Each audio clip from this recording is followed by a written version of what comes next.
मैं सारे टोरे बंद कर देते हैं। मेरे भेणी भरा ध्यान इम्तियाज भी गर्मियों दा छुट्टियां असा छुट्टियां ज़ाया नहीं करना।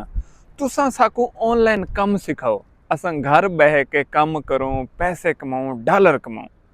मैं ही गलों शुरू किते मी एक नवा कोर्स तुहाडे वास्ते।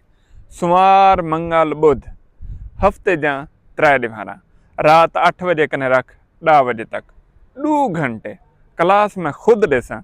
जेरे लोग मेरे कने सीखना चाहते हैं, ऑनलाइन वर्क करना चाहते हैं, चाहे तुसा डिजिटल मार्केटिंग सीखनी है, चाहे तुसा शॉपिफाई ई कॉमर्स सीखना है, चाहे तुसा टिकटॉक सीखनी है, चाहे तुसा फाइवर सीखना है, मैं हिको कोर्स करवेसा। उन कोर्स दे विच इस सारिया चीज़ां तो कुछ सिखा देसा। बस तुसा छुट्टियां गर्मियां गुजारनियां मेरे नाल हैं। इस सैशन में शुरू करेंदा पिया 10 जून कने। खैर ना सतावी को ईद है, ईद खा घिनसूं, रज पुजी घिनसूं, उनके बाद एडमिशन शुरू थी वैसन। तुसा 10 जून कने पहले यकम जून के बाद 10 जून तक तुसा अपना दाखला करावना है। एक कोर्स पूरा सूरा हो सी 20 दिहाड़े का। हफ्ते 3 दिहाड़ा ते 20 दिहाड़े टोटल 20 क्लासां हो सन तुहाडियां 2 घंटे दे डेली ते 40 घंटे दे तुसा मेरे को देवणे। इन दे बाद तुहाडी जिंदगी बदल वैसी ई समझो।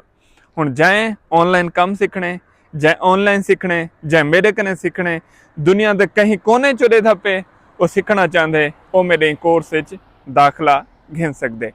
10 जून कने इस सैशन शुरू हो सी। एक मैं बनाया ही वीकेंड का, जुम्मा हफ्ता एतवार वो तो चलता पे, उनके हुण वीकेंड का टाइम कहनी। हुणे दूजा शुरू करेंदा पिया 3 दिहाड़े का, सोमवार मंगल बुध इहदे मैं जमा करना। हुण पहला ग्रुप कंप्लीट है, तुसा दूजे ग्रुप पे दाखला घिरना भी 10 जून कने। इन वीडियो को सेव कर घिनो ताकि ईद के बाद तुसा भूल ना वनो। वीडियो को सेव कर खड़ाओ, शेयर ही कर छोड़ो, इनबॉक्स में को कर खड़ाओ। 10 जून को तुसा असा जूम ते गूगल मीट ते लाइव क्लास इंट्रोडक्शन करेसूँ, हाल हवाल करेसूँ, एक जिंदगी का नवा चैप्टर नवा सबक इम्तियाज सैफुल्ला दे नाल शुरू करेसूँ।